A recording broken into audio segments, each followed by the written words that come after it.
Episode 37 इंतजार 9 में बुजुर्ग बसंत ने ऐलान करते हुए कहा अगला मुकाबला मानव और रुद्र प्रताप के बीच होगा। ऐलान के साथ ही एक सुनहरे बालों वाला लड़का तेजी से दौड़ते हुए मैदान के बीच बीच आकर खड़ा हो गया।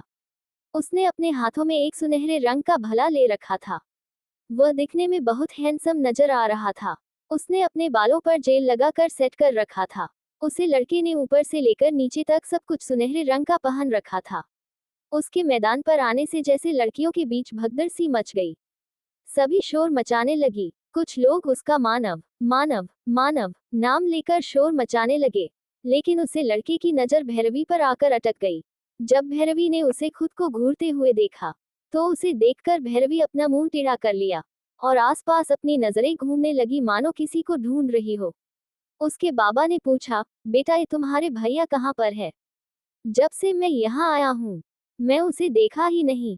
वह इस मुकाबले में शामिल तो हो रहा है ना? मैंने सुना है आए जो इस मुकाबले के टॉप 10 में शामिल होंगे, उन्हें जंभोर तालाब में ट्रेनिंग के लिए भेजा जाएगा। हाँ बाबा, भैया इस मुकाबले में जरूर हिस्सा लेंगे और देखना वे टॉप 10 में भी शामिल होंगे, भैरवी ने अपने बाबा को समझाते हुए कहा। लेकिन वह नालायक अभी तक यहाँ आया क्यों नहीं? और वैसे भी अब तो उसी का मुकाबला है। अगर वह टाइम पर यहाँ पर नहीं आया, तब तो वह बिना लड़े ही हार जाएगा, भैरवी के बाबा देवराज ने परेशान होते हुए कहा। नहीं बाबा, भैया ने मुझे वादा किया है कि वह इस मुकाबले में जरूर हिस्सा लेंगे और टॉप 10 में भी अपनी जगह बनाएंगे। देखना वो जरूर आएंगे और मुझे किया हुआ अपना वादा जरूर पूरा करेंगे, भैरवी ने अपने बाबा को समझाते हुए कहा और खुद भी आसपास रुद्र को तलाशने लगी। लेकिन रुद्र का कुछ भी पता नहीं चल पा रहा था। तभी 9वें बुजुर्ग बसंत ने एक बार फिर से रुद्र का नाम बुलाते हुए ऐलान किया, रुद्र प्रताप तुम जहां कहीं भी हो जल्द से जल्द मुकाबले के लिए पहुंचे। यदि तुम 10 मिनट के अंदर इस मैदान में नहीं पहुंचे तो यही समझा जाएगा कि तुमने अपनी हार स्वीकार कर लिया है और मानव को इस मुकाबले का विजेता मान लिया जाएगा। इसलिए मुकाबले के लिए जल्द से जल्द मैदान पर पहुंचे, वरना जो भी परिणाम होगा उसके लिए आप स्वयं जिम्मेदार होंगे। लोगों में तरह तरह की बातें होनी शुरू हो गई। एक सफेद बालों वाले बूढ़े आदमी ने कहा, ये रुद्र प्रताप कौन है? पहले तो इसका नाम नहीं सुना और ये बुजुर्ग उसके लिए इतना इंतजार क्यों कर रहे हैं? दूसरे दर्शन, जो उसी बूढ़े के बगल में बैठा हुआ था, उसने कहा, क्या आपको नहीं पता दादा, सूर्य कबीले का नियम रहा है, वह किसी के साथ किसी भी तरह का अन्याय नहीं करते हैं। इसीलिए तो हमारा सूर्य कबीला इतना महान है। वह तो है, हमारा कबीला अपने न्यायप्रिय होने के लिए जाना जाता है, सफेद बालों वाले बूढ़े ने कहा। वह तो ठीक है, लेकिन मुझे रुद्र प्रताप कौन है जो इस काबिले को इतना इंतजार करवा रहा है? किसी तीसरे दर्शक ने कहा, ये तो गलत बात है, हमारे महान काबिले इस तरह से इंतजार करने की हिम्मत करने वाला कौन है? ये रुद्र प्रताप, इसे तो सबक सिखाना ही होगा, किसी चौथे दर्शक ने कहा। इसी तरह की बातें पूरे मैदान होने लगी। पहले बुजुर्ग ने कहा, अब तो हद कर दी, इस लड़के ने हमें आप मानव को इस मुकाबले का विजेता घोषित कर देना चाहिए। आखिर कब तक हम किसी लड़के का इस तरह से इंतजार करते बैठे रहेंगे? दूसरे बुजुर्ग ने कहा, नहीं पहले बुजुर्ग, आप कैसी बातें कर रहे हैं? हम ऐसा नहीं कर सकते। हम अपने काबिले के नियमों को तोड़कर किसी के साथ यूं अन्याय नहीं कर सकते। जैसा कि बसंत ने कहा कि हम उस लड़के का 10 मिनटों तक इंतजार करेंगे। यदि तब भी वह लड़का यहाँ पर नहीं आ सका, तो हम बेशक मानव को ही इस मुकाबले का विजेता घोषित कर देंगे। दूसरे बुजुर्ग की बात सुनकर पहले बुजुर्ग का मुंह बन गया और वह नफरत भरी नजरों से दूसरे बुजुर्गों को देखने लगे और मन ही मन कहा, ये दूसरा बुजुर्ग हमेशा मेरे कामों में टांग बढ़ता रहता है, इसका तो कुछ करना होगा। लेकिन अपने चेहरे पर अपनी नाराजगी नहीं आने दिया और मुस्कुराते हुए कहा, ठीक है, कुछ ही देर की तो बात है। जब इतना इंतजार किया है तो थोड़ी देर और सही। दोनों बुजुर्गों की बात सुनकर लीडर भानु ने कुछ नहीं कहा और वह अपनी नजरें अखाड़े के दरवाजे पर ही टिका रखी थी और वह बेसब्री से रुद्र के वहां पर आने का इंतजार कर रहे थे। वह भी देखना चाहते थे कि इन 3 महीना में रुद्र की शक्तियां और कितनी बढ़ चुकी है। क्या इस बार भी वह लीडर भानु को उतने ही हैरान करने में कामयाब हो पाएगा जितना कि उसने पहले किया था? देवराज ने कहा, बेटा भैरवी, क्या तुम्हें सच में यकीन है कि वह नालायक आज यहाँ पर आएगा? भैरवी से पूछते हुए देवराज ने कहा, और उनकी नजरें भी दरवाजे पर टिकी हुई थी। तो आगे क्या होगा? क्या रुद्र वक्त पर मुकाबले के लिए पहुंच पाएगा या फिर मानव को ही इस मुकाबले का विजेता घोषित कर दिया जाएगा? और क्या रुद्र अपनी बहन को दिया हुआ वादा पूरा नहीं कर पाएगा? इस दिलचस्प कहानी में आगे क्या हो गया जानने के लिए बने रहिए हमारे साथ इस audio book Rudra the journey the of new God में हमारे साथ। और इस ऑडियो बुक के आगे के एपिसोड सुनने के लिए हमारे YouTube channel DK novel stories को सब्सक्राइब करें। स्टोरी को लाइक, कमेंट और अपने दोस्तों को ज्यादा से ज्यादा शेयर करें ताकि उनको भी यह बेहतरीन है जो बुक सुनने को मिल सके। Thank you for coming here, please support me guys. Episode 38 इंतजार खत्म हुआ। कुछ दर्शकों ने तो ये भी कहा, रुद्रा एक भगोड़ा है, भगोड़ा जो मानव से लड़ने के डर से कहीं जाकर धुपकर बैठा होगा। वह नहीं आने वाला, इससे तो अच्छा मानव को ही इस मुकाबले का विजेता घोषित कर दिया जाए। लोगों की इस तरह की बातें सुनकर भैरवी का खून खौल रहा था। वह लोगों को जवाब देने के लिए जाने वाली थी, लेकिन उसके बाबा ने उसे यह कहते हुए रोक दिया कि ये तो लोग हैं, बातें करना इनका काम है। तुम क्यों अपना दिमाग इनकी बेतुकी बातों पर खराब कर रही हो? तुम्हारे भैया ने यदि कहा है कि वह यहाँ पर आएंगे तो जरूर आएगा। बस तुम इंतजार करो उसके आने का। उसके बाद तुम्हारे भैया इतने तो काबिल हो ही गया होगा कि वह लोगों की बोलता वह खुद बंद कर सके। और भैरवी को वापस उसकी जगह पर बैठा दिया। देखते देखते पूरे 10 मिनट बीत चुके थे, फिर भी रुद्र प्रताप का कुछ पता नहीं था। बुजुर्ग बसंत ने भी रुद्र को न आता हुआ देखकर यह घोषणा करना ही सही समझा। उसने घोषणा करते हुए कहा, जैसा कि हमने रुद्र को यहाँ पर आने के लिए 10 मिनट का समय दिया था, लेकिन फिर भी वह नहीं आया। अतः हम यह मान लेते हैं कि रुद्र ने इस मुकाबले में अपनी हार स्वीकार कर ली है और वह इस मुकाबले में नहीं आने वाला है। इसलिए इस मुकाबले का विजेता मां। इससे पहले कि बुजुर्ग बसंत अपनी बात पूरी भी कर पाते, एक सुनहरे रंग का तिलस्मी जानवर तेजी से आया और मानव को एक जोरदार टक्कर मार दी, जिससे मानव आसमान में किसी गेंद की तरह उछल गया और फिर वापस तेजी से जमीन की तरफ गिरने लगा। लेकिन मानव भी कोई मामूली योद्धा नहीं था, इसीलिए वह वापस अपने पैरों में खड़ा हो गया और उसे तरफ घूर घूर कर देखने लगा, जिस तरफ से वह सुनहरे रंग का तिलस्मी जानवर गया था। ये देखकर सभी की आंखें फटी की फटी रह गई और सबकी बोलती बंद हो गई। कोई कुछ भी नहीं कर पाया। किसी ने कहा, यह क्या था? किसी और ने कहा, क्या हम पर किसी ने हमला कर दिया है? देखो तो वह सुनहरे रंग का जीव क्या है? किसी और ने कहा, वह एक तिलस्मी जीव है, लेकिन समझ में नहीं होता कि यहाँ पर उसे जीव को कौन लेकर आया। जैसे कि बुजुर्ग ने पहले ही यह कह दिया है कि इस मुकाबले में किसी भी बाहरी चीजों या ताकत का उपयोग नहीं किया जाए। तभी एक काले कपड़े वाले लंबे लड़के की आवाज जाए, रुक जाए, और धीरे धीरे चलते हुए मैदान के बीचों बीच आकर खड़ा हो गया। उसने पूरे हिस्सा के साथ सभी बुजुर्गों को देखते हुए नमस्ते किया और कहा, माफ कीजिएगा, मुझे आने में थोड़ी देर हो गई। मैं थोड़ी दूर से आ रहा हूँ ना, इसीलिए। और मुस्कुराने लगा। नव बुजुर्ग बसंत ने कहा, क्या तुम्हें रुद्र प्रताप हो? हाँ बुजुर्ग, मैं ही रुद्र प्रताप हूँ, और मैं इस मुकाबले के लिए तैयार हूँ। मैं बिना लड़े तो अपनी हार स्वीकार नहीं कर सकता हूँ। ये मेरे लिए बहुत शर्म की बात होगी यदि मैं बिना लड़े ही अपनी उससे हार स्वीकार कर लूँ। रुद्र ने अपने दोनों हाथ जोड़ते हुए बड़े आदर के साथ कहा, ठीक है, जब तुम आ ही गए हो तो बिना लड़े किसी को हारा हुआ या विजयी घोषित कर देना, ये तो बिल्कुल भी सही बात नहीं है। क्यों? ठीक कहा ना मैंने, आदरणीय लीडर। और आराम से बैठे लीडर भानु की तरफ देखते हुए नौवे बुजुर्ग बसंत ने कहा, आप बिल्कुल ठीक कह रहे हैं नौवे बुजुर्ग, हम आपकी बातों से सहमत भी हैं। लीडर भानु ने सहमति जताते हुए कहा, नहीं नहीं लीडर, आप ऐसा नहीं कर सकते हैं। मानव ने चिल्लाते हुए कहा। मानव एक आलसी किस्म का इंसान था और वह अगर उसे मुफ्त में बिना मेहनत की कोई चीज मिल जाए तो उसके लिए मेहनत बिल्कुल भी नहीं करना चाहता था। लीडर ने अपनी दबंग आवाज में कहा, क्या बक रहे हो तुम? अब क्या तुम हमें सिखाओगे कि हमें क्या करना चाहिए और क्या नहीं?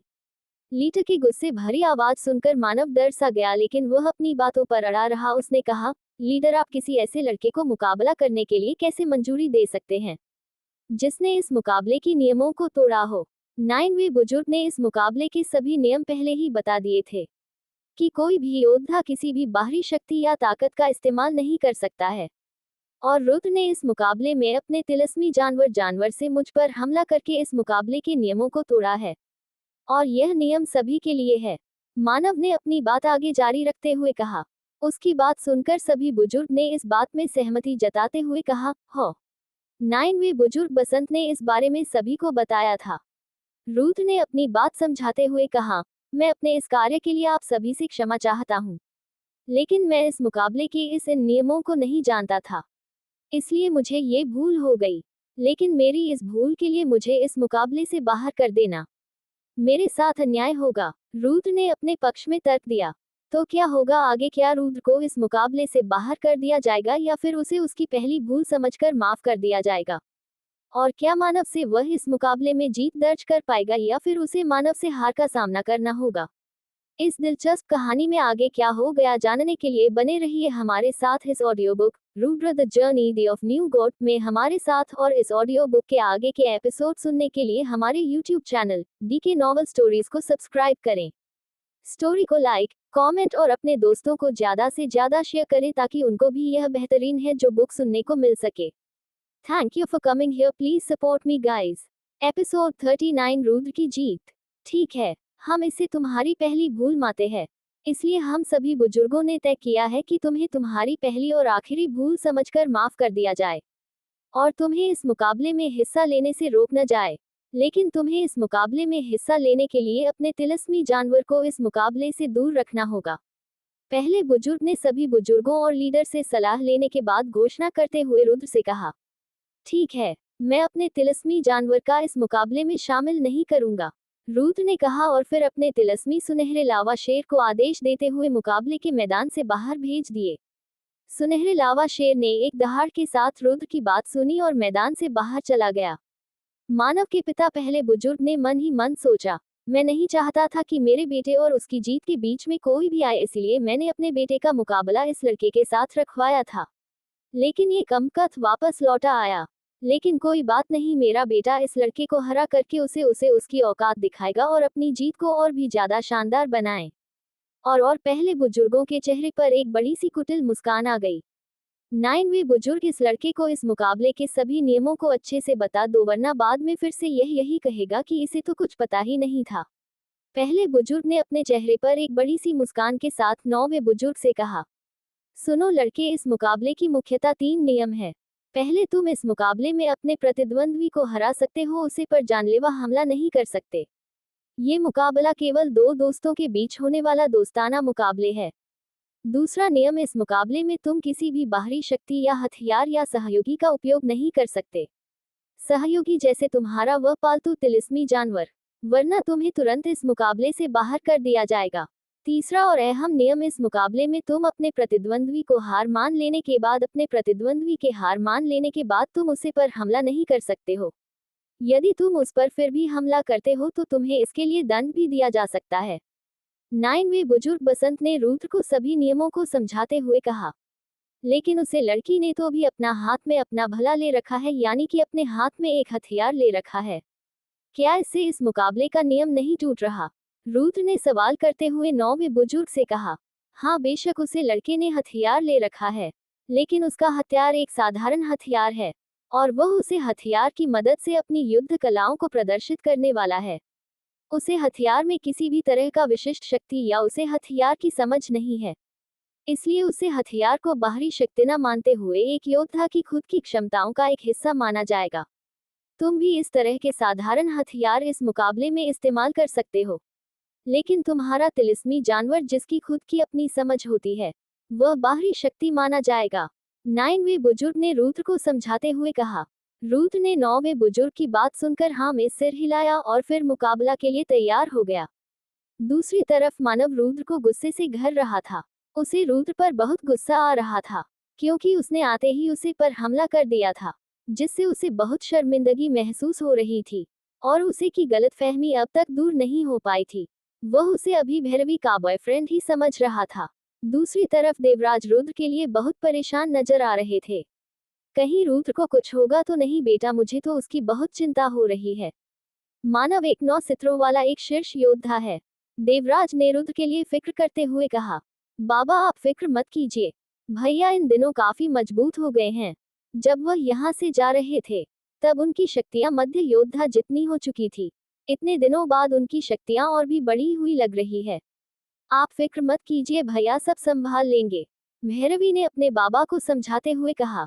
लेकिन मन ही मन उसे भी अपने भैया की चिंता सता रही थी। रुद्र ने एक नजर मानव की तरफ किया। मानव गुस्से से तमतमाया हुआ था। तुमने मेरे साथ ठीक नहीं किया, रुद्र, इसका बदला मैं तुम्हें इस मुकाबले में हरा कर लूंगा। हारने के लिए तैयार हो जाओ। मानव ने गुस्से से लाल होते हुए कहा और अपनी 9 सितारों वाली शक्तियां बाहर निकलने लगा। उसकी शक्तियां बाहर आते ही उसके चौदी के रंग का भाला हल्के सुनहरे रंग का हो गया। मानव अपने सुनहरे रंग के भाले को तेजी से घूमते हुए रुद्र की तेजी से आगे बढ़ रहा था। मानव को अपनी तरफ तेजी से आते हुए देखकर रुद्र अपनी जगह पर शांति से खड़ा रहा। मानव अपनी तेज रफ्तार के चलते कुछ ही पलों में रुद्र के पास पहुंच गया और उस पर अपने भाले से हमला कर दिया। रुद्र उसके इस हमले के लिए पहले से ही तैयार था। रुद्र मानव के हमले से बचते हुए तेजी से दूसरी जगह चला गया, जिसकी वजह से मानव का हमला खाली चला गया। ये देखकर मानव का गुस्सा और भी तेज हो गया और वह पागलों की तरह अपने भाले रुद्र पर चलाने लगा। रुद्र ने मानव के हर एक हमले से बचते हुए मानव पर अपना 1-2 हमला भी कर दिया, जिससे मानव 1-2 कदम पीछे हट जाता था। इससे मानव का गुस्सा और भी तेज हो गया और उसने चिल्लाते हुए कहा, अब बच्चों का खेल बहुत खेल लिया। और उसने अपने हाथों में अपनी शक्तियां इकट्ठा करके उसे रुद्र के ऊपर एक धमाका कर दिया। इससे रुद्र डगमगा गया और जमीन पर गिर पड़ा। इसका फायदा उठाते हुए मानव ने उसके पर अपने शक्तियों से बने मुक्कों बरसात कर दी। हार मान लो रुद्र, वरना आज मैं चटनी बन दूंगा। ये देखकर मानव के चाहने वाले दर्शन जोर जोर से मानव मानव चिल्लाने लगे। रुद्र ने उन हमलों से बचने के लिए अपने शक्तियों की दीवार बना लिया और अपनी वैक्यूम हैंड टेक्निक का इस्तेमाल करते हुए मानव को अपने से दूर कर दिया और अपनी तेज रफ्तार के चलते वहां से दूर हो गया। रुद्र ने अपने हाथों में शक्तियां इकट्ठा करते हुए एक बवंडर तैयार किया, जिसमें से एक सुनहरे रंग का शक्तिशाली गोला तैयार होकर तेजी से मानव की तरफ बढ़ने लगा। मानव भी उसे हमले में छपी बेइंतहा शक्तियों को महसूस कर पा रहा था, इसलिए उसने भी अपने हाथों में शक्तियां इकट्ठा करते हुए एक भूरे रंग का शक्तिशाली गोला तैयार किया और उसे तेजी से रुद्र की तरह भेज दिया। दोनों हमले आपस में तेजी से जाकर टकरा गए और एक जोरदार धमाका हो गया। आसपास धूल ही धूल फैल गई। जब रुद्र ने मानव को उसके शक्तिशाली हमले के बाद भी अपने पैरों पर खड़ा हुआ देखा तो उसने कहा, बंदे में दम तो है। मेरे शक्तिशाली हमले से भी खुद का बचाव करने में कामयाब रहा। मानव ने अपनी शक्तियां बाहर निकलते हुए शक्तियों के 2 सुनहरे रंग के भले तैयार कर लिया और उन्हें तेजी से रुद्र की तरफ भेज दिया। रुद्र ने जब उसे भाले को अपनी तरफ आते हुए देखा तो उसने अपने सामने एक शक्तियों की दीवार तैयार कर लिया। भाले उन शक्तियों से बने दीवार से जाकर टकरा गए और एक छोटा सा धमाका हो गया, जिससे उसे दीवार पर छोटे छोटे गड्ढे दिखने लगे, लेकिन दीवार अभी मजबूती से खड़ी हुई थी। ये देखकर मानव की आंखें गुस्से से लाल हो गई और वह तेजी से रुद्र के पास पहुंच गया और शक्तियों से बनी दीवारों पर अपने मुख से हमले करने लगा। रुद्र के 2-3 हमलों से शक्तियों से बनी दीवार टूटकर बिखर गई। इसके असर से रुद्र के मुंह से खून निकलने लगा और कुछ कदम पीछे हो गया। ये देखकर मानव हंसने लगा और उसने कहा, हार मान लो, इससे तुम्हारी और इज्जत बढ़ेगी क्योंकि तुम मेरे सामने कुछ मिनट तक खड़े हो सके। यही तुम्हारे लिए बहुत है, वरना कुछ लोग तो मेरे नाम से ही रह जाते हैं और मैदान छोड़कर भाग जाते हैं। तुम किस्मत वाले हो, जो तुम्हें मुझसे लड़ने का मौका मिला। जायो, तुम बहादुर हो, इसलिए मैं तुम्हें माफ कर दिया। रुद्र ने उसे देखकर कुछ नहीं कहा और अपने हाथों में शक्तियां इकट्ठा करने लगा। मानव ने भी रुद्र को शक्तियां इकट्ठा करते हुए देख लिया था, इसलिए वह भी अपने हाथों में शक्तियां इकट्ठा करने लगा और रुद्र के हमला करने से पहले ही मानव ने उसे पर हमला कर दिया। रुद्र मानव के हमलों से बचने की कोशिश करते हैं, वहां से तेजी से दूसरी जगह पर पहुंच गया। अब तक रुद्र ने अपने हाथों में शक्तियां इकट्ठा कर लिया था। उसके हाथों में एक छोटा सा बवंडर घूमता हुआ नजर आ रहा था, जिसमें से एक सुनहरे रंग का चमकदार गोला बाहर आया। वह हमला जहां से भी गुजर रहा था, वहां जमीन पर छोटे छोटे दरार पड़ते हुए नजर आ रहे थे। मानव ने जब इस हमले को देखा तो समझ गया कि रुद्रा ने इस हमले में अपनी पूरी शक्तियां झोंक दी है, लेकिन मानव अपने गुरूर में उसे हमले को कम आंकने की भूल नहीं करने वाला था। उसने भी अपनी पूरी शक्तियां लगाकर अपने हाथों में शक्तियां इकट्ठा करने लगा और तेजी से एक गोल तैयार करके रुद्र की तरह भेज दिया। मानव ने अपने इस एक हमले में अपनी पूरी ताकत लगा दी थी, जिसकी वजह से वह गोल बेहद ताकतवर महसूस हो रहा था। दोनों गोल तेजी से आपस में जाकर टकरा गए और एक बहुत बड़ा धमाका हो गया, जिससे चारों तरफ धूल ही धूल फैल गई। कोई भी कुछ भी साफ साफ देखने में कामयाब नहीं हो पा रहे थे। जब धूल छठी तो देखा दोनों हमले के टकरा जाने के बाद मानव की शक्तियां टकार बिखर गई थी, लेकिन रुद्र की शक्तियां अब भी वहां मौजूद थी और धीरे धीरे मानव की तरफ तेजी से बढ़ने लगी। मानव और रुद्र दोनों ने ही अपने इस हमले में पूरी शक्तियां लगा दी थी, जिसकी वजह से दोनों के चेहरे पर थकान साफ नजर आ रही थी। जब मानव ने रुद्र के हमले को अपनी तरफ तेजी आते हुए देखा तो उसका चेहरा डर से सफेद पड़ गया। वह धीरे धीरे पीछे हटने लगा। मानव की ऐसी हालत देखकर रुद्र के चेहरे पर एक बड़ी सी मुस्कान आ गई। रुद्र का हमला तेजी से आगे बढ़ते हुए मानव के एकदम करीब पहुंच गया और मानव का चेहरा डर से कांप रहा था। उसका पूरा शरीर पसीने से भीग चुका था। मन नहीं अपनी दोनों आंखें कसकर बंद कर लिया था और जोर जोर से चिल्लाते हुए कहने लगा, मैं अपनी हार मानता हूँ। मानव की इतना कहते ही रुद्र ने अपनी शक्तियों को अपनी आत्मीय शक्तियों से काबू करते हुए दूसरी तरफ भेज दिया, जो कि जमीन से जाकर टकरा गया। उसके बाद जमीन पर एक छोटा सा धमाका हो गया, जिससे छोटे छोटे गड्ढे जमीन पर नजर आने लगे। रुद्र के इस हमले में इतनी ताकत नहीं बची थी। मानव के हमले ने रुद्र की हमले की आधी से ज्यादा शक्तियां खत्म कर दी थी, जिसकी वजह से रुद्र का हमला पहले से बहुत ज्यादा कमजोर हो गया था। नव बुजुर्ग बसंत ने घोषणा करते हुए कहा, इस मुकाबले के विजेता रुद्र प्रताप। इस घोषणा के बाद भैरवी में जोर जोर से ताली बजाना शुरू कर दिया। उसका देखा सखी सभी दर्शक भी तालियां बजाने लगे। किसी को भी यकीन नहीं था कि इस मुकाबले में रुद्र की जीत होगी और मानव की हार। सभी को यही लगता था कि मानव की ही जीत होगी, लेकिन सभी की उम्मीद से उल्टा रुद्र की जीत हो गई। पहले बुजुर्ग का चेहरा गुस्से से लाल हो रहा था। वह अपनी मुठ्ठियां कसकर बंद कर रखी थी और उसे अपनी बेटे पर भी बहुत ज्यादा गुस्सा आ रहा था। उसे लग रहा था कि उसके बेटे ने इस मुकाबला में अपनी पूरी कोशिश नहीं किया था। इसके बाद कुल और 10 मुकाबले हुए। उसके बाद रुद्र और भैरवी को एक एक मुकाबले और लड़ने पड़ा। दोनों भाई बहनों ने अपने प्रतिनिधि को आसानी से हरा दिया और फिर अपनी जगह टॉप 10 में बना लिया। नव बुजुर्ग बसंत ने ऐलान करते हुए कहा, इस साल के 10 योद्धाओं का चुनाव कर लिया गया है, जो इस साल जंभोर तालाब में ट्रेनिंग के लिए भेजे जाएंगे। उनके नाम इस तरह है। पहले स्थान पर है दीपेंद्र, दूसरे स्थान पर है रुद्र प्रताप और तीसरे स्थान पर है भैरवी प्रताप। चौथे स्थान पर है अमरान। इसी तरह से 9वें बुजुर्ग ने सभी 10 योद्धाओं के नाम लिए जो जंभोर तालाब में ट्रेनिंग के लिए जाने वाले थे। फिर लीडर भानु ने सभी 10 योद्धाओं को बधाई देते हुए कहा, आप सभी को मैं बधाई देना चाहता हूं कि आप लोग हमारे कबीले की युवा पीढ़ी हैं और आपके हाथों में ही हमारे कबीले का भविष्य है। इसलिए आपको और भी मजबूत और ताकतवर बनाने के लिए आप लोगों की हर तरह से मदद करेंगे। जंभोर तालाब भी ऐसा ही एक ट्रेनिंग करने की जगह है, जहां पर आप अपनी शक्तियों को बाहर की दुनिया से 2 गुना तेजी से ट्रेन कर सकते हैं। और यदि आपकी किस्मत अच्छी रही तो आप अपने इस सफर में कुछ अनोखी तकनीक है या हथियार भी हासिल करने में कामयाब हो सकेंगे। मैं उम्मीद करता हूँ आपकी यात्रा आपके लिए बेहद फायदेमंद साबित होगी। ठीक है, आप सभी अपने अपने कमरे में जाकर अभी आराम करें। हम कल आप सभी को जंभोर तालाब में ट्रेनिंग के लिए लेकर चलेंगे।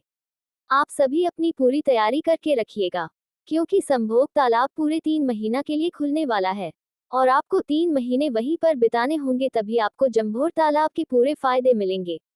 इतना कहने के बाद लीडर और बाकी के बुजुर्ग वहां से तेजी से जाने लगे।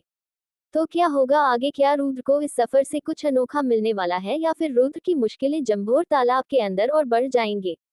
इस दिलचस्प कहानी में आगे क्या हो गया, जानने के लिए बने रहिए हमारे साथ इस audio book Rudra the journey the of new God में हमारे साथ। और इस ऑडियो बुक के आगे के एपिसोड सुनने के लिए हमारे YouTube channel DK novel stories को सब्सक्राइब करें।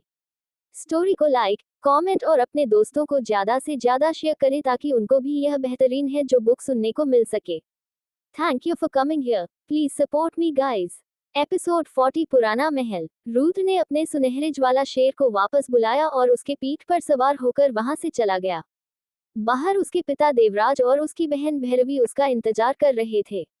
जब रुद्र की नजर अपने बाबा पर गई तो उसकी आंखों में जज्बात झलकने लगी और उसकी आंखों से आंसू छलकने लगे।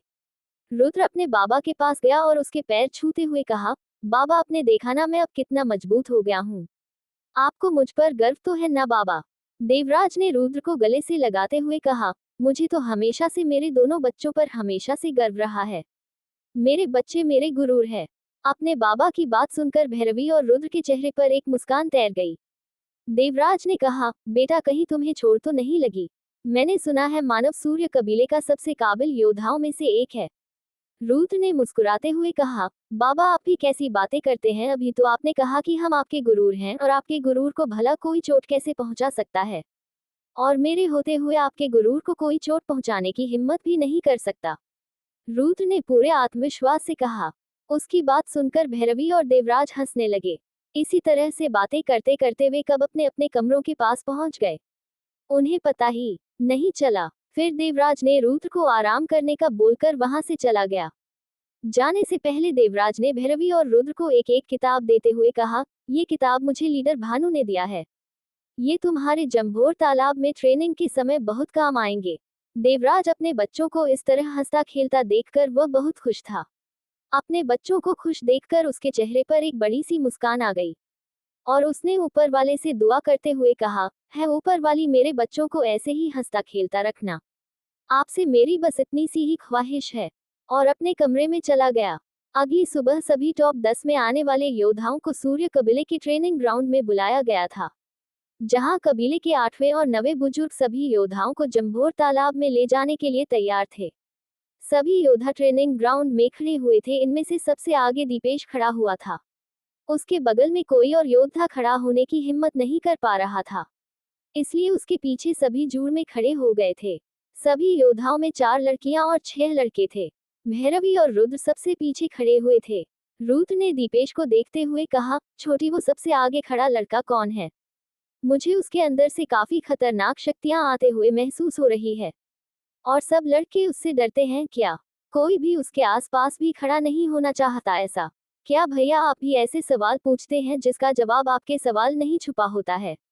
भैरवी ने मुस्कुराते हुए कहा। क्या मतलब? अनजान बनते हुए कहा। भैया आपने अभी खुद कहा ना कि उसकी शक्तियां यहाँ मौजूद सभी योद्धाओं में सबसे ज्यादा खतरनाक है, इसीलिए सब उससे दूरी बनाकर रखना चाहते हैं। भैरवी ने कहा, अच्छा मेरी माँ इतना ही बता दो कि वह लड़का कौन है, मैंने पहले तो उसे यहाँ पर कभी नहीं देखा। रुद्र ने चिढ़ते हुए कहा, लो पूछ भी कौन रहा है? जो खुद भी इस कबीले में कभी कमरे में खुद को बंद कर लेता है, तो कभी 3-4 महीने के लिए इस कबीले से गायब हो जाता है। भैरवी ने रुद्र को छेड़ते हुए कहा। भैरवी की बातों से रुद्र चीखते हुए कहता है, तुम बताती हो या मैं किसी और से पूछ लूं? ठीक है बताती हूँ। नाराज क्यों होते हो? वह इस कबीले के सबसे काबिल और होनहार योद्धाओं में से एक योद्धा दीपेश भैया है। इस साल के मुकाबले के नंबर 1 पोजीशन पर है। इस साल के मुकाबले में उन्हें 2 मुकाबले लड़ने थे, लेकिन दोनों मुकाबले ही वे बिना लड़े ही जीत गए। ऐसा क्यों? रुद्र ने पूछा। उनसे लड़ने वाला योद्धा उससे लड़ने से पहले ही हार मान जाता था, और इस तरह वे पहले स्थान पर पहुंच गए। वे काफ रहस्यमयी किस्म के इंसान हैं। वे हमेशा चुपचाप रहना पसंद करते हैं, लेकिन मुकाबले के दौरान उतने ही बेरहम हो जाते हैं। इससे ज्यादा मैं भी उनके बारे में नहीं जानती, लेकिन सुनने में आया है कि पिछले साल के मुकाबले में दीपेश ने 2 योद्धाओं को हराया था। जिन योद्धाओं को उसने हराया था, वह मरते मरते बचे हैं, और तभी से कोई भी योद्धा उससे लड़ना नहीं चाहता। और बुजुर्गों दीपेश पर कोई भी कार्यवाही नहीं की? रुद्र ने पूछा। हाँ किया ना, यदि बुजुर्गों ने उसे दिन दीपेश को नहीं रोका होता तो आज शायद ये दोनों योद्धा जिंदा नहीं होते, और इसीलिए इस साल के मुकाबले में कुछ नियम तय किए गए थे। भैरवी ने रुद्र को बताते हुए कहा, आप ही उसे संभाल कर रहना भैया, वह बहुत ही ज्यादा बेरहम है, और तीसरे बुजुर्ग का बेटा होने के कारण कोई भी उसका कुछ नहीं बिगाड़ सकता। भैरवी ने अपने भैया को समझाते हुए कहा, तुम्हारी बहन बिल्कुल ठीक कह रही है रुद्र, तुम्हें उसे लड़के से सावधान रहने की जरूरत है। पता नहीं क्यों लेकिन मैं भी उसकी शक्तियों का पता नहीं लग पा रहा। स्टोरेज रिंग से बूढ़े आदमी की आवाज आई। रुद्र ने फिर बाकी के लड़के लड़कियों पर नजर डालते हुए कुछ कहने की कोशिश की, लेकिन भैरवी ने उसे बीच में ही रोकते हुए कहा, मुझे पता है भैया आप क्या पूछने वाले हैं। वह जो दीपेश भैया के पीछे खड़ा है ना, वह रवि है, 9 सितारों वाला शीर्ष योद्धा है। उसने इस मुकाबले में चौथा स्थान हासिल किया है। उसकी तलवार चलाने की टेक्निक बहुत ज्यादा खतरनाक है। मैं भी उसे तलवार के मुकाबले में हार नहीं पाती हूँ। और उसके बगल में जो लड़की खड़ी है, लंबे बालों वाली, वह लारा है। उसकी आत्मीय शक्तियों का हमला बहुत ही ज्यादा खतरनाक होता है, उससे बचकर रहना। और उसके बगल में काव्या जितनी खूबसूरत है ना, उतनी ही चालाक है। वह लड़कों को अपने खूबसूरती से ललचाकर उनसे अपना काम करवाती है। उससे डरने की जरूरत नहीं है, लेकिन उसके पास एक हथियार है, वह बहुत ज्यादा खतरनाक है, उससे बचकर रहना है। उसकी शक्तियां अभी 9वें सितारे पर पहुंच चुकी हैं, और उसके पीछे वह मोटा लड़का देख रहे हो, वह विक्रम है। वैसे तो उसकी शक्तियां केवल 8 सितारे पर हैं, लेकिन उसका शरीर बहुत मजबूत है। वह अपने शरीर से ही बड़े बड़े पहाड़ को तोड़ने में कामयाब हो जाता है। उसका शरीर इतना मजबूत है कि बिना शक्तियों के अगर उसे पर तलवार से हमला किया जाए तो तलवार उसके शरीर पर एक खरोच भी नहीं ला सकती है। और उनके पीछे वह 3 लड़के देख रहे हो, वह है तिगड़ी ब्रदर्स। ये तीनों एक साथ आकर किसी भी शक्तिवीर रैंक योद्धा को भी हरा सकते हैं। उनकी शक्तियां आपस में जुड़ सकती है, इसलिए इन्हें गुस्सा दिलाने की कोशिश भी मत करना, आप मुश्किल में पड़ सकते हैं। और वह जो 8वीं बुजुर्ग के बगल में लड़की दिख रही है ना, वह 8वें बुजुर्ग की पोती रिया है। मेरी दोस्त रिया, उसकी शक्तियां भी 9वें सितारे पर है। इस तरह से सभी टॉप 10 योद्धाओं के बारे में एक एक करके बता दिया। 9वें बुजुर्ग ने सभी योद्धाओं से कहा, तुम सभी तैयार हो जाओ। जैसे ही चंद्र कबीले के लोग आएंगे, हम लोग जंभोर तालाब के सील को साथ मिलकर तोड़ेंगे और फिर तुम सभी तालाब के अंदर चले जाना। याद रहे, वहां का समय बाहरी दुनिया से 2 गुना होगा, यानी कि यहाँ के 45 दिन वहां के 3 महीने के बराबर होंगे। उम्मीद है आप सभी अंदर जाकर अपनी ताकतों को बढ़ाने की कोशिश करेंगे और हमारे कबीले को निराश नहीं करेंगे। 9वें बुजुर्ग ने अपनी बात खत्म की ही थी कि कुछ लोगों का झुंड उनकी तरफ तेजी से बढ़ रहा था। उस लोगों के झुंड में करीब 12 लोग थे। 2 लोग बूढ़े नजर आ रहे थे और बाकी सब युवा पीढ़ी के योद्धा थे। सभी योद्धाओं के माथे पर अर्ध चांद का निशान बना हुआ था। दोनों बूढ़े की शक्तियां शक्तिवीर रैंक के शीर्ष योद्धा जितनी थी और बाकी सब युवा योद्धाओं की शक्ति 9वें सितारे पर थी। उन्हें आता हुआ देखकर दोनों बुजुर्गों ने अपने हाथ जोड़ लिए और 9वें बुजुर्ग ने कहा, आए बुजुर्ग शाय और कुंवर। भले ही दोनों बुजुर्गों ने चंद्र कबीले के लोगों से मित्रतापूर्ण बात कर रहे थे, लेकिन दोनों कबीले के बीच मित्रतापूर्ण संबंध बिल्कुल भी नहीं था। दोनों कबीले के बीच जंभोर तालाब को लेकर आए दिन झगड़ा होते रहते थे। जंभोर तालाब को अपने कब्जे में लेने के लिए सूर्य कबीले से झगड़ते रहते थे, लेकिन कोई भी कबीला जीत नहीं पाया। इसलिए दोनों कबीलों के लीडर के बीच ये समझौता हुआ था कि दोनों कबीले हर 3 साल में अपने अपने योद्धाओं को ट्रेनिंग के लिए जंभोर तालाब में भेजते थे। इसीलिए दोनों कबीले के लीडर ने अपनी शक्तियों से जंभोर तालाब के चारों ओर एक सिल तैयार कर रखी थी, जो दोनों कबीले के योद्धाओं की शक्तियों की मदद से ही तोड़ा जा सके, ताकि कोई एक कबीला जंभोर तालाब में अकेले जाकर उसका फायदा ना सके। 8वीं बुजुर्ग ने सभी बच्चों के कान में कहा, इन चंद्र कबीले वाले से संभाल कर रहना। ये तुमसे तुम्हारे हासिल किए हुए खजाने छीनने की कोशिश भी कर सकते हैं। तो चले बुजुर्गों, वैसे भी शील के टूटने का वक्त आ चुका है। यदि हमने और देर की तो शील वापस से पहले जैसा मजबूत न हो जाएगा और फिर हम कुछ नहीं कर पाएंगे। एक सफेद बालों वाले बूढ़े ने कहा, जिसके माथे पर अर्धचंद्र का निशान बना हुआ था। और फिर चारों बुजुर्ग सभी युवा योद्धाओं को अपने साथ लेकर तेजी से आगे बढ़ने लगे। कुछ देर आगे बढ़ते रहने के बाद उनके सामने एक बड़ा सा महल नजर आने लगा। सभी लोग उस महल के बड़े से दरवाजे के सामने जाकर रुके। रुद्र बड़े गौर से उसे महल के दरवाजे को देखने लगा, जो करीब 50 मील बड़ा था। उसे दरवाजे पर कुछ अजीब तरह की नक्काशियां बनी हुई थी।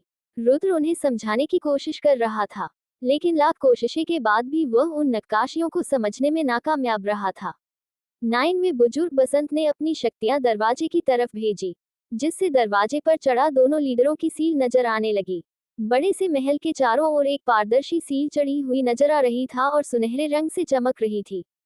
ये वही सील था जो सूर्य कबीले और चंद्र कबीले के लीडर ने मिलकर तैयार किया था।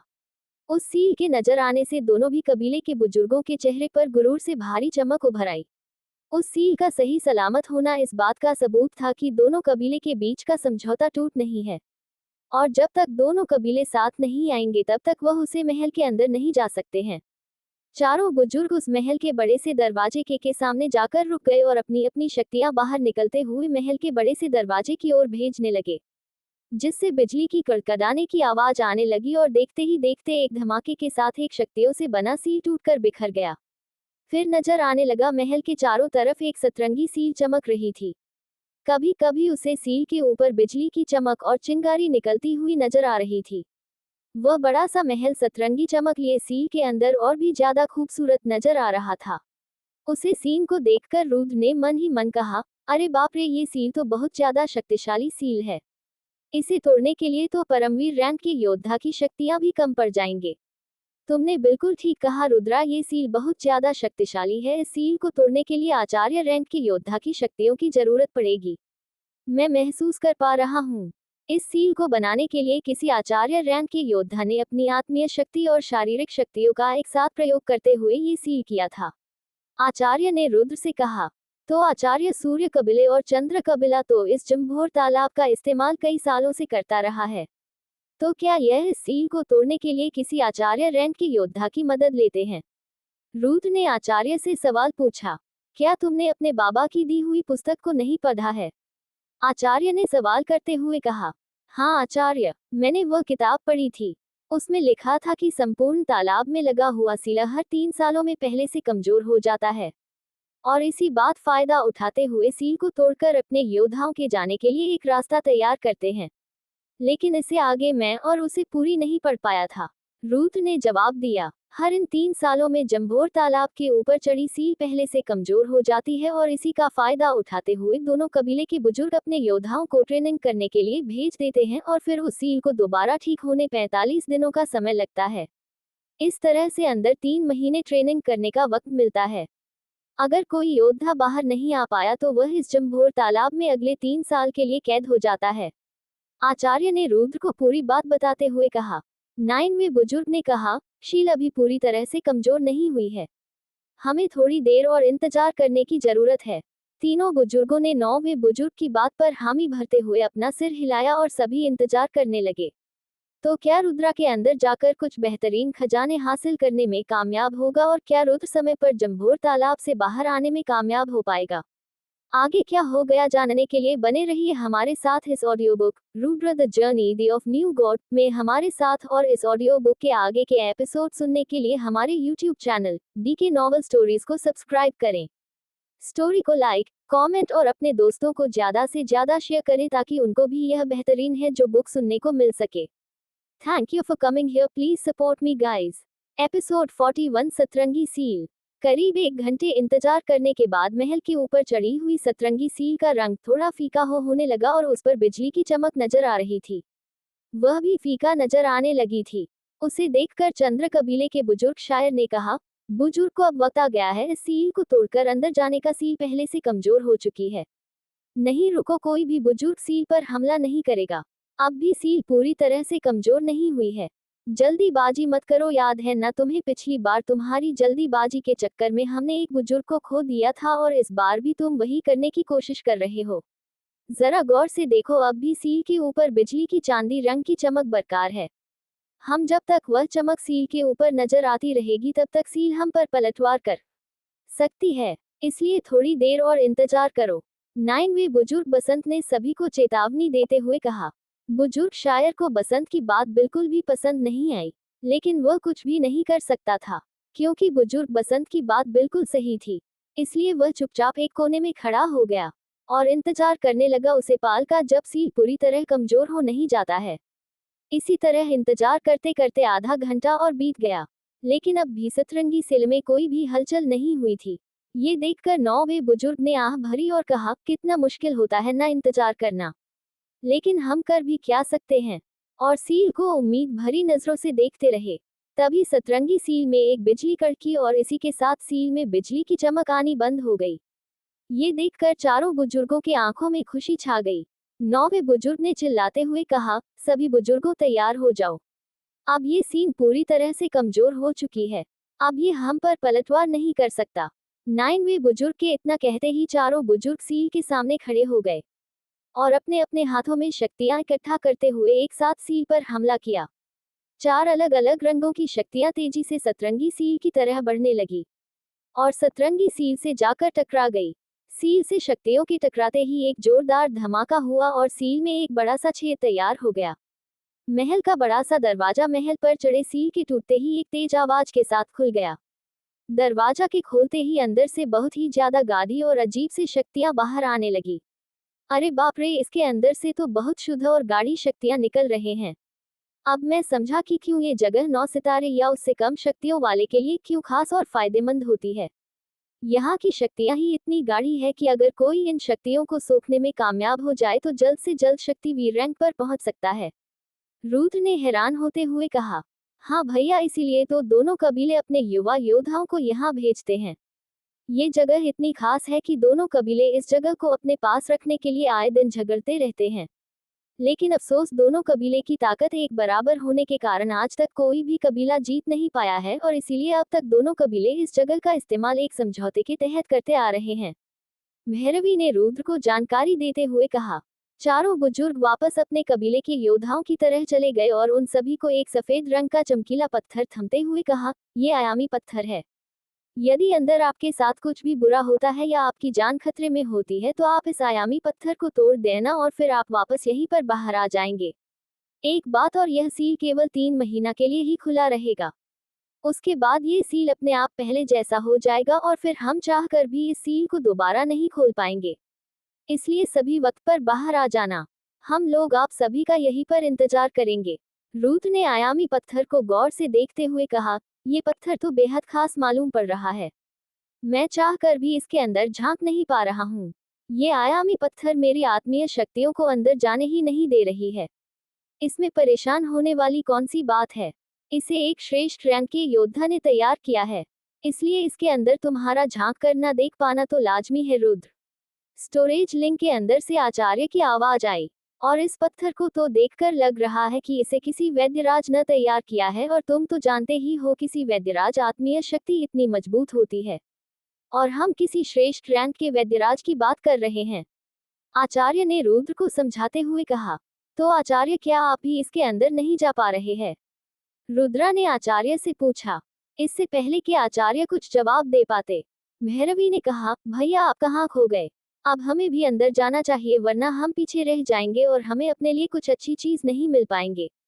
तो चलिए, क्या सोच रहे हैं?